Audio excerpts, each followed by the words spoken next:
Crush Debt Now. 3-step negotiation strategy to pay off debt and win financial freedom fast. Written by Thomas Cromwell, narrated by Russell Newton. Exploiting the emotional, an approach to negotiation. It is self-evident that people are neither fully rational nor completely selfish, and their tastes are anything but stable. Kahneman. We're going to adopt the fundamental techniques of selling to win our negotiation. How do we sell?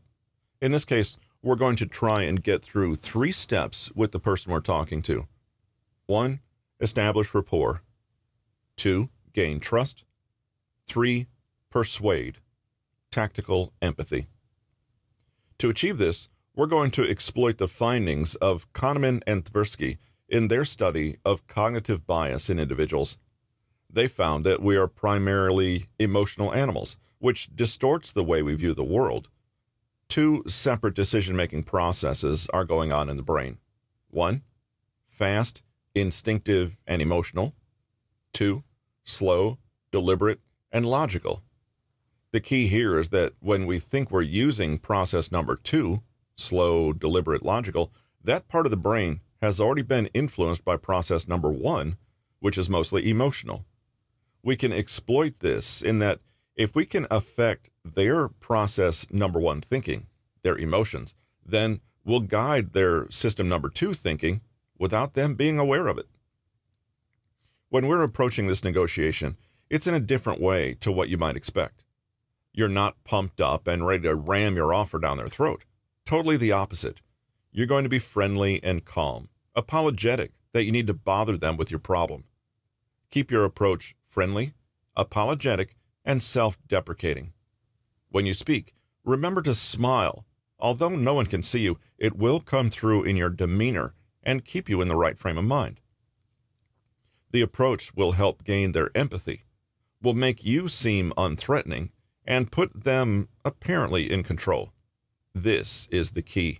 It is the judo throw of negotiation, using their weight and momentum against themselves. If everything goes to plan, they'll finish with a warm, fuzzy feeling about themselves that they've helped a fellow human being. How do you think I can do that? The means to go through this process and come out the other side with the solution that we want is to give them your problem to solve. The problem is, how do you pay this debt?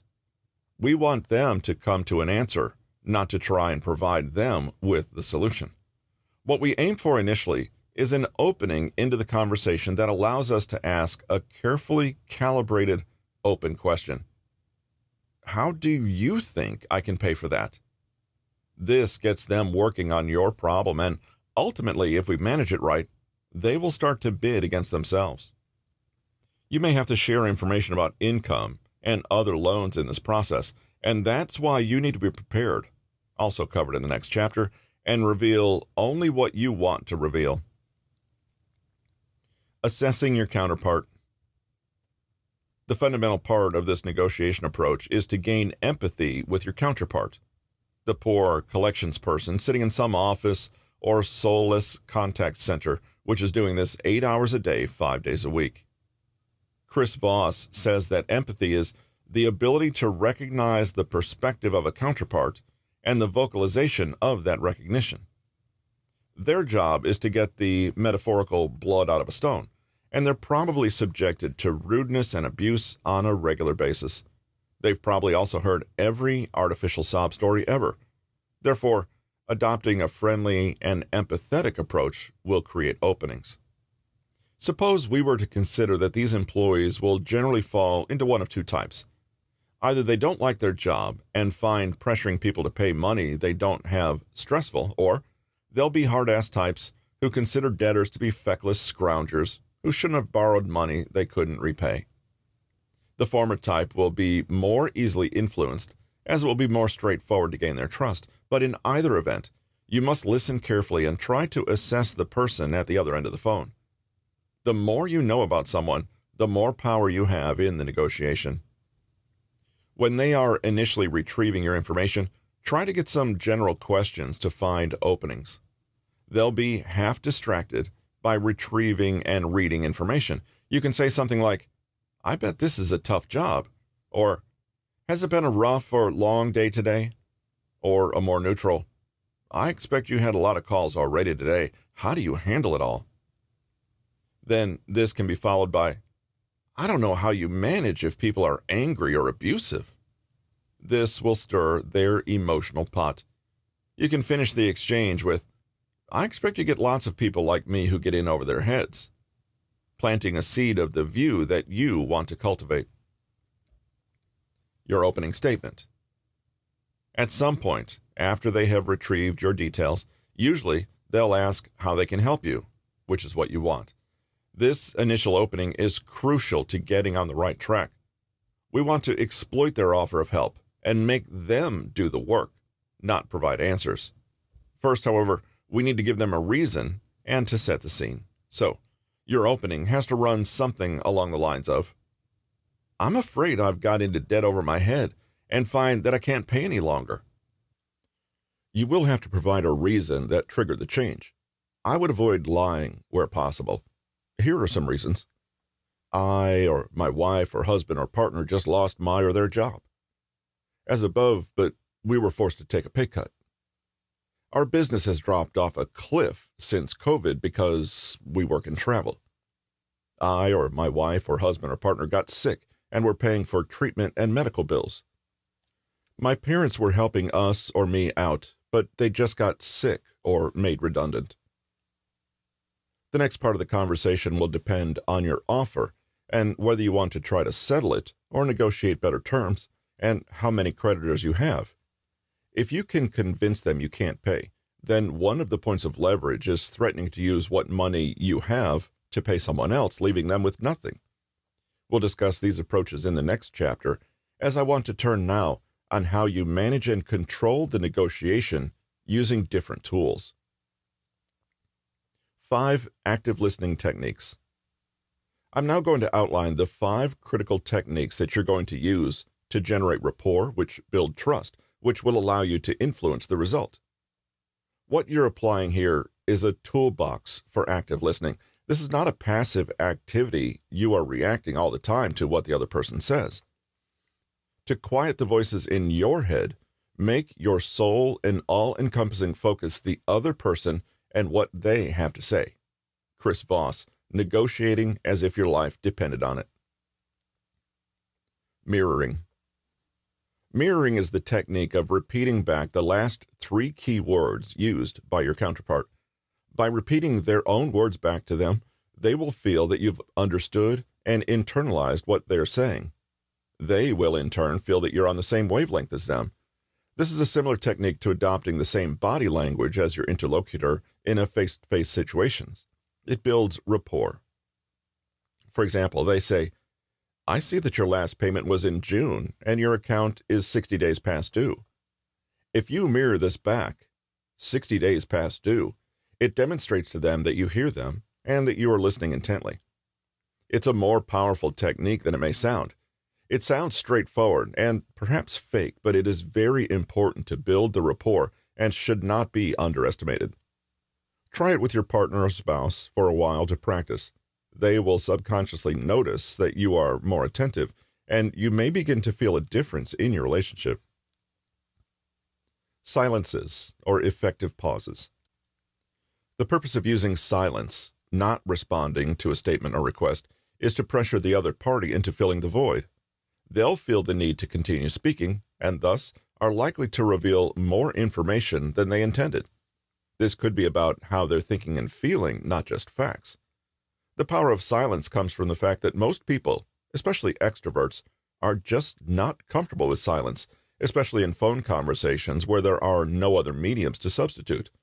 Therefore, people feel immense psychological pressure to continue speaking. The converse is also true. Once you've made a point or statement, do not feel tempted to over-elaborate. This just makes you seem weaker and less confident, and you may go on to reveal something you didn't intend to. If they make a statement, you can simply respond with minimal encouragement. For example, you would say, "I see," or "yes," or "uh-huh." This puts the call back in their court to continue and elaborate. This pressure can make them start to negotiate with themselves in an effort to fill the space. Think about it another way. Who do you trust more? The fast-talking salesperson who doesn't shut up to let you think, or the person who gives you the space to make your own decision? The second person will appear to be listening to you more, so will appear more trustworthy. Remember, our goal is to build that trust so we can influence others. Also, remember that you can't make a mistake or let something slip if they are talking. The person doing the listening is the person in control of a conversation. This doesn't mean you should say nothing if they make a statement you disagree with. We will look at ways to say no without saying no in a moment, and why it's advantageous. Again, practice on your partner or in other conversational settings by using just encouragers to keep the conversation going. Become comfortable with being with people and being silent. The power of giving objections a name. Labeling. This technique is the hardest to learn because to apply it, you must identify the other party's underlying objections or emotions and then be able to respond by labeling them. The importance of this particular approach is that giving the objection or the emotion a name allows the other person's mind to process and then sidestep the issue. For example, if you said, "It seems like you're feeling angry," then the very act of attaching the label of anger to the emotion allows the other party to recognize it for what it is and process or get over the emotion. They realize that you know they're angry, and thus it allows them to move on. They no longer need to feel angry. Otherwise, they will continue to feel angry, but without being able to place it. This is how it works in terms of the brain. You can reduce the negative impact of feelings by giving them a name and increase your acceptance and understanding. When you experience any strong emotion, your amygdala becomes active. This is the part of the brain that processes emotion. The amygdala triggers a wave of physical reactions in your body, like increased sweating, anxiety, increased heart rate, and so forth. When you attach a label to the emotion, the frontal cortex, analytical part of the brain, kicks in to process it, and the amygdala calms down. A study by UCLA's Social Cognitive Neuroscience Laboratory showed how this works. Subjects were connected to an MRI machine, which monitors brain activity. When the subjects were shown photographs of faces expressing strong emotions, their amygdalas became active. When they were asked to label the emotion they saw in the picture, the amygdala became calmer. So if things are becoming a bit tense and agitated, you might say, "It seems like you're worried that your supervisor might not be able to accept this deal." This could cut to the heart of their concern and force it out into the open, where they can process what to do about their boss. On the other hand, labeling can be as straightforward as saying, "Seems like you had a difficult day today." Lastly, you can also use labeling as a form of flattery.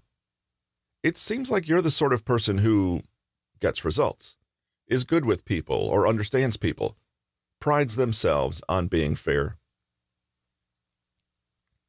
Paraphrasing and summaries, getting "that's right." In his book, Chris Voss says that the words you want to hear in a negotiation are, "That's right." If you get yes from your counterpart, it could actually mean several things. Compliance, or "I agree with, but I'm not committed," or even be a counterfeit yes. As in, "I'll back out later under some pretext." However, he says that when you hear "that's right," it means that you've convinced your counterpart in the negotiation that you have heard and understood them, and that they start to trust you. It's far more meaningful and powerful than yes. Once you hear "that's right," it means they're ready to move on in the negotiation from some sticking point and to hear and agree to your proposal. They've emptied the emotion and believe you have gained empathy. It created a realization point with our adversary when they decided on a point without the feeling of giving in. It's a stealth victory, and they embrace it. There are two techniques for drawing a "that's right" from your opposite party. The first method is to paraphrase.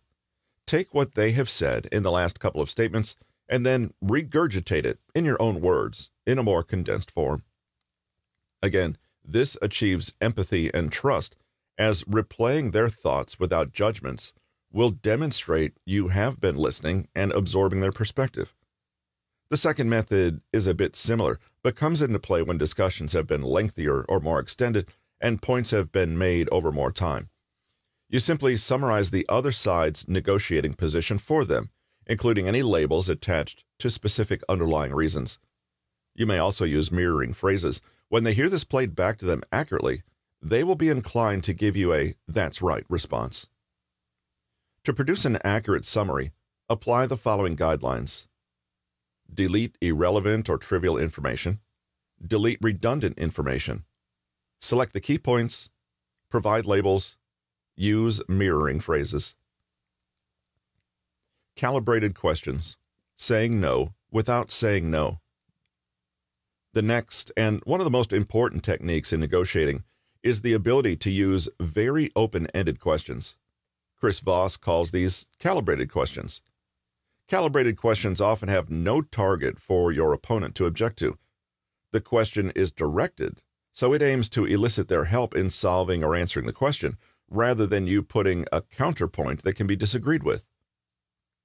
They educate your counterpart on what the problem is, rather than causing conflict by telling them what the problem is. Chris Voss. The form of questions are usually who, what, where, when, why, and how. Do not use forms such as can, do, and are, as most of these can be answered very simply with a yes or no, or are not valid. The two preferred forms of calibrated questions are how and what, as these questions cannot usually be answered simply, and your opponent's brain will immediately be opened up trying to solve them. Furthermore, playing dumb and "I don't understand" are also valid techniques and can buy time for you. When using calibrated questions, pay attention to your voice to ensure that the tone of voice is requesting help. How can I help you make this better for us? How would you like me to proceed? How can we solve this? How am I supposed to do that? Control your emotions when confronted with an unpleasant demand or statement. Without control of your emotions, you can't control the negotiation. Use a calibrated question to diffuse their position. Hostage mentality is a reaction to a loss of control, so that you become hostage to your own emotions instead of being able to engage. The benefit of using a calibrated question is that it doesn't directly challenge the other party, but gets them engaged in solving your problem, which in turn results in them potentially starting to negotiate with themselves and break down their own position to move towards yours. Another benefit of this approach is that it is an excellent way to say no without saying no. When confronted with a situation where the other side's demands are quite unpalatable, you use 2 or 3 different types of calibrated questions, one after the other, to effectively block their request without actually saying no. For example, if you've explained why you cannot pay, then during the course of the negotiation, they come back with, "We think you can pay $343 per month." You would respond with, "How am I supposed to do that?" They now have to engage with you on a complex interaction around how you can implement that. Remember during all interactions to be positive and smiling, and this will help maintain the right tone of voice and give a trustworthy impression. Slow it down. Make them impatient. Your counterpart likely has some sort of time pressure on them, either to get a result, get to the next call, or even to go home. Use that as leverage. The power of deadlines is due to fear of future loss, but mostly it's artificial. I've lost track of the number of times I've been told, "If you sign the contract before the end of the quarter, we can give you this price," but only until then. Once an offer is on the table, I have never known it to be successfully taken back. If you allow the variable of time to trigger such thinking, you've taken yourself hostage, creating an environment of reactive behavior and poor choices where your counterpart can now kick back and let an imaginary deadline and your reaction to it do all the work for him. If you slow it down by using lots of calibrated questions, summaries, paraphrasing, and all the other active listening techniques we've discussed, your opponent will become more impatient for a result. This can be turned to your advantage. Ask to go over things again to ensure you've understood them, and then turn the screw a bit more. Remember, no deal is better than a bad deal. Accusation audits. Use what we call an accusation audit early in the negotiation to disarm your opponent. In an accusation, you bring out and state all their objections to your proposal. For example, I expect you think I'm just a feckless scrounger who never intended to pay back the money. I suspect you think I'm just smoking and drinking away all my income. I'm just managing to put basic meals on the table for my children, and I don't smoke or drink. You might think that somehow I can pay these loans. Perhaps I should get a third job to pay them. By getting all their arguments onto the table at the beginning, they cannot use them as leverage later. Bend their reality. Bend their reality so it conforms to what we want to give them, not what they think they deserve. Chris Voss. The final point I would like to make on negotiation is that the idea of building rapport or gaining trust is to influence. Once you've done these things and your counterpart feels like they trust you, then you're ready to bend their reality. This means that what they would have seen as a ridiculous outcome at the start of the negotiation, they will now be thrilled with. You've moved their whole frame of reference during the negotiation. The F word, fair. It's a bomb. I just want what's fair. Use this judiciously. It is quite powerful and will trigger feelings of defensiveness and discomfort. Conversely, they might try, "We've given you a fair offer." You're attempting to frame your vision as the perfect solution. Anchor all their emotions in preparation for a loss they'll seek to avoid. We naturally try to avoid losses more strongly than we will seek gains, i.e., say, "I'll use the money for my parents to pay another lender instead." Here are the key takeaways from this chapter. When negotiating with creditors, use techniques such as paraphrasing and effective silences to show your opponent that you're listening to them. Use accusation audits to disarm your opponent during the negotiation and make them more receptive to your point of view. Slow down the negotiations with calibrated questions and summaries to heighten your opponent's anxiety and make them more impatient for a conclusion. Always try to show empathy while also being firm with your creditors, and make them understand that you are willing to walk away if you do not get the outcome you're looking for. This has been Crush Debt Now, 3-step negotiation strategy to pay off debt and win financial freedom fast. Written by Thomas Cromwell, narrated by Russell Newton. Copyright 2020 by Thomas Cromwell. Production copyright by Thomas Cromwell.